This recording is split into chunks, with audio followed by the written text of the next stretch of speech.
Welcome to Star Talk, a new podcast for the Durham County Sheriff's Office. I'm Clarence Birkhead, your Durham County Sheriff. We thank you for tuning in to learn more about the many exciting things happening at the Sheriff's Office. I think you've heard me use the term, one community, one Durham. When I get the opportunity to interact with people from all walks of life all across Durham County, I use that term to emphasize community. But what does this mean? There's no better example as it relates to us in law enforcement and you out in the community as to how we interact and engage with our youth. Today, we focus on one of the most important programs we have at the Durham County Sheriff's Office, our School Resource Officer Program, or SRO for short. We've become a national model as to how SROs relate to kids attending Durham Public Schools. To explain what we're doing, we welcome our SRO Captain, Bryce Meyers. Captain Meyers, welcome to Star Talk. Thank you, Sheriff. It's a pleasure to be here. Captain Meyers, would you please tell us a little bit about your background, how long you've been with the Sheriff's Office, and then we'll get more into what SROs do in our public schools. Yes, sir. I've been with the Sheriff's Office for 20 years. I've had law enforcement experience from other agencies, both private and public, and came to the Sheriff's Office in 2003. Very good. As we talk about your extensive career in law enforcement, you've managed other divisions as well. Talk about the difference in what we do now what you do now as the SRO commander, and then let's talk about what our SROs do in our schools day in and day out. Currently, I manage the SRO division, which consists of a lieutenant, 2 sergeants, 2 corporals, and 24 deputies. The deputies are in 9 high schools and 9 middle schools, and we provide safety and security in the schools as a resource, and we provide alternative resources for the troubled youth and break down those variable barriers between law enforcement and the community by building relationships and becoming positive mentors. Captain Meyers, you just hit on one of my key phrases, building relationships. And you know, even before I took office in 2018 as the Sheriff of Durham County, we were working closely with our DPS partners, certainly Superintendent Dr. Pascal Mubinga, talking about how to reimagine our SRO program. And we've done just that. And we've done it through building relationships, not just with our faculty and staff and teachers and principals, but with our youth. Now, certainly the relationship we have now that we enjoy and looking forward to enjoying with this academic year is that relationship with Dr. Mubinga and his staff. We do training together throughout the summer, certainly liaison throughout the school year. But we are intentional about building that relationship through training, educational opportunities, and even some community events. Let's talk about how we have reimagined SROs from being heavy-handed school disciplinarians to being true resources for our youth. Our SROs build relationships with the kids in school, whether it's just day-to-day walking the halls and talking to them and high-fiving them and asking them about their home lives, their extracurricular activities, their school curricular activities. A lot of them are coaching the kids after hours with school events. They participate in events outside of the schools, away from the schools, that the kids may be invited to go to by the SROs, and they're trying to build that positive relationship with the kids in the community. That is excellent, and that is the vision I have of what an SRO program should look like. And again, we're so fortunate to have Dr. Mabinga and his team who share that vision, that we're not there to discipline our kids. We're there to build those relationships, to develop those partnerships and break down the barriers between our youth and law enforcement. And I really think our SROs are doing a fantastic job. I take the opportunity to brag on them every chance I get, whether I'm in a meeting here in Durham County or I'm in Raleigh talking to legislators or my colleagues across the state who also have SRO programs. I think we are leading the way in that space. We know school is about to start, and as I mentioned a moment ago, we've done some training and some educational opportunities with our school staff. What message would you have for the parents as we begin this new academic year? How should the parents receive our SROs? We know what the kids are going to do. They're going to do what kids do. They're going to high five, as you mentioned, in the hallway. But what message would you have for our parents? Parents need to understand that the SROs are in the school as a resource for the school, for the kids, and that it's not about the SRO being there to be that enforcer to arrest the kids because they've done something wrong. The parents need to understand that they too can go to those SROs. If they need to speak with the SRO, they're having a problem with their child at home, or the child is having a problem in the school, go to the SRO, speak to the SRO. Let that SRO be a voice for you as well. Again, that's a full-service resource for not just our youth, but for our parents. And we really encourage the parents to get to know the SRO, as you mentioned. And I think that's a great suggestion and a great resource for our parents. We know that school safety is the number one priority for our SRO program. Before we talk about the great working relationships further, let's talk about the training that the SROs go through, both the state mandated training and some of the informal training. Our school resource officers go through extensive training that starts with the SRO basic school. This is the basic fundamentals needed and required by the state of North Carolina to become a school resource officer.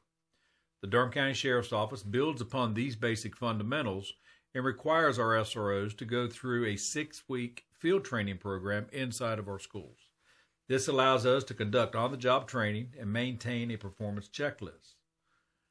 Throughout the year, and specifically during the summer months, the School Resource Office Division conducted specific training to improve skills such as active shooter training, conflict management, the SBI's beta threat assessment training, diversion programs, and much more, such as the SRO ethics and crisis intervention training. Also, we promote in all of our schools with the students' safety hook promise, see something, say something. If you see or hear something about violence or a crime, please tell the SRO or another trusted adult.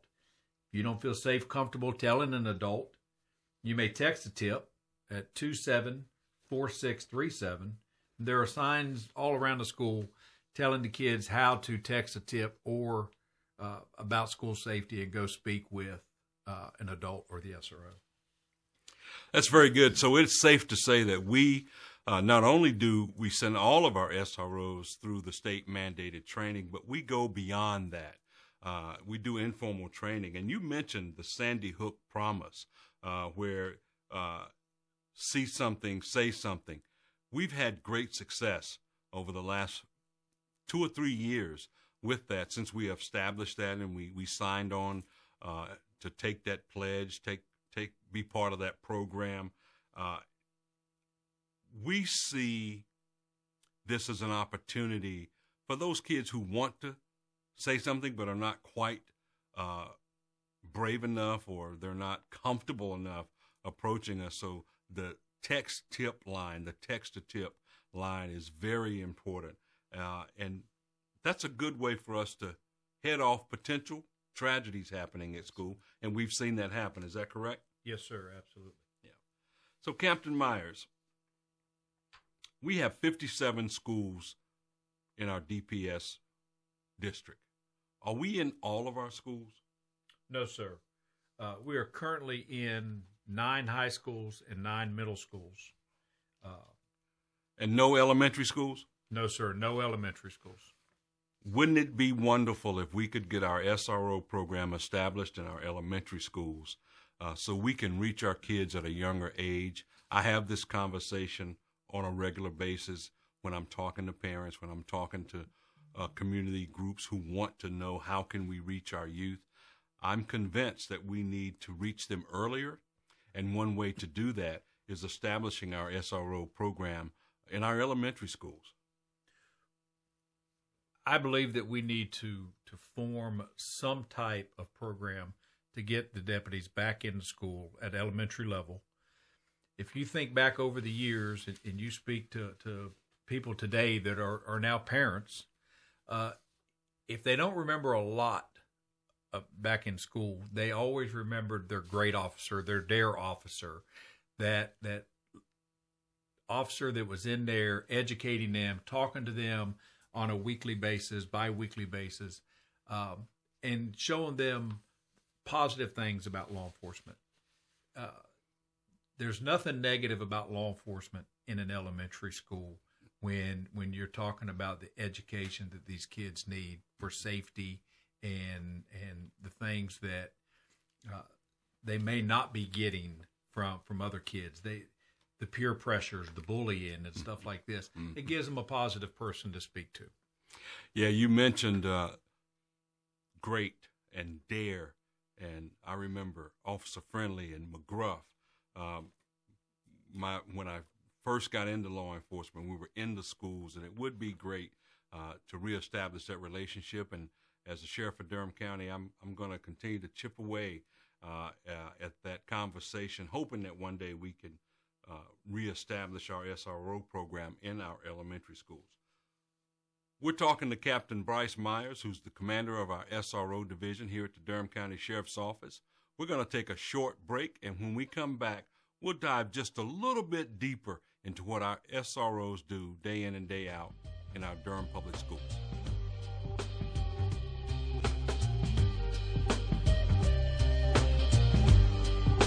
I'm Durham County Sheriff Clarence Birkhead.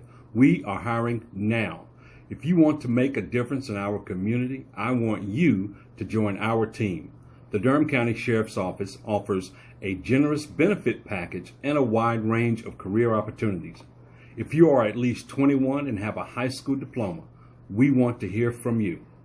Be the future of the Durham County Sheriff's Office. Join the team today. Visit durhamsheriff.com.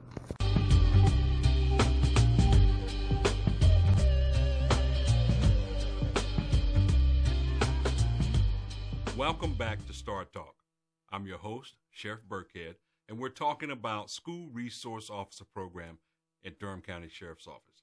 Captain Myers, we now must discuss the challenge all SROs face. Please discuss with some concept of referrals versus arrest. Let's educate our listening audience on exactly what does that look like. We know things are going to happen in our schools, but let's talk a little bit about an arrest versus a referral, school discipline, things of that nature, and then we'll give some numbers to back that up. So at the sheriff's office, if we receive a call within the school and we respond to that location, generally speaking, we try to allow administration to handle the call. Rather than make it a law enforcement matter, we may stand by just for safety and security, but we try to make the administration handle the situation to avoid us having to make an arrest, to avoid that school to prison pipeline. We want to keep the kids out of the criminal justice system as long as possible. And keep them in school. And in school where they need to be. Because if we're taking them out of the school and putting them in the criminal justice system, they're not getting what they need. They're not getting that education where they need to be. So we try to avoid that at all costs. Again, we truly want to be a resource to those young people and not criminalize their adolescent behavior and not be the heavy hand in our school with school discipline. Let's talk about the numbers, because we have SROs in the schools, as you mentioned, and 24 SROs in the schools. How many encounters and how many incidents do we respond to on average? So last year, the SROs in the school responded to roughly 1,178 calls for service. Of that 1,178 calls for service, we filed roughly 39 criminal petitions, which is about 3% of the calls that we responded to. Now, you just said criminal petition versus arrest. Can you explain to our listening audience the difference? Yes, so an arrest would be where you're physically arresting a person over the age of 18. If they're under 18, then we will file a petition with Department of Juvenile Justice, and Juvenile Justice will read over the petitions and establish if they feel that there's enough probable cause to move forward with that. If they feel that there's enough, then they'll present it to the court system, and once it's presented to the court system, it still has the option at that point to be either dismissed by the DA's office or there's other things that could be done. It doesn't necessarily have to be an actual conviction either. But it's some level of accountability that does not result in an arrest. It does not create a criminal record per se. Yes, sir. And so out of those 1,100 plus incidents, we only filed 39 juvenile petitions, correct? Yes, sir. Yeah, that's an amazing number, an amazing statistic. Those numbers are terrific and clearly demonstrate that we're there in our schools to support the entire population of our students, again, not to criminalize them. And behind the data, there's always a story. Can you share a specific example of something that happened where we helped a young male or female through the petition process or through the referral process and did not arrest them? Yes, sir. One story that particularly stands out to me that was brought to my attention, and you have many stories and you receive thanks often from parents and staff, but we do have one particular story that stood out to me. There was a female student at Northern High School that was dealing with some disciplinary issues with tardiness, absenteeism, and the SRO spoke to her, got her in the Queens program at SRO, got her in the Queens program at Northern High School, and they partnered with the SRO to conduct a wraparound mentoring guide, and it led her towards success. Very good. Again, a great example of how we really want to help our kids stay on the right path and divert them away from the criminal justice system and get them into a program like the Queen program, other programs that are out there, again, to help steer them and keep them on the right path. We're getting ready for another school year. We mentioned that a moment ago. And we know things are going to happen. In law enforcement, we plan for the worst and hope for the best. And we've already talked about some of the challenges, some of the training that we've gone through this summer so we can face and address some of the challenges that we know are going to come. It's human nature. We would be foolish to think that we're not going to have something happen in our school. But when something does happen, there's a protocol, there's a procedure. The SROs respond, we assess the situation, and we immediately involve the DPS staff. Talk about the relationship we have with staff and security for the DPS district. We have a excellent working relationship with both the staff in our schools, the safety and security department with Durham Public Schools, Dr. Mabinga's office, and a good relationship with the Durham Police Department for incidents and things that get reported at school, and they ultimately had happened in the community at the child's home or someplace other than on the school grounds. We will respond. We will assess the situation.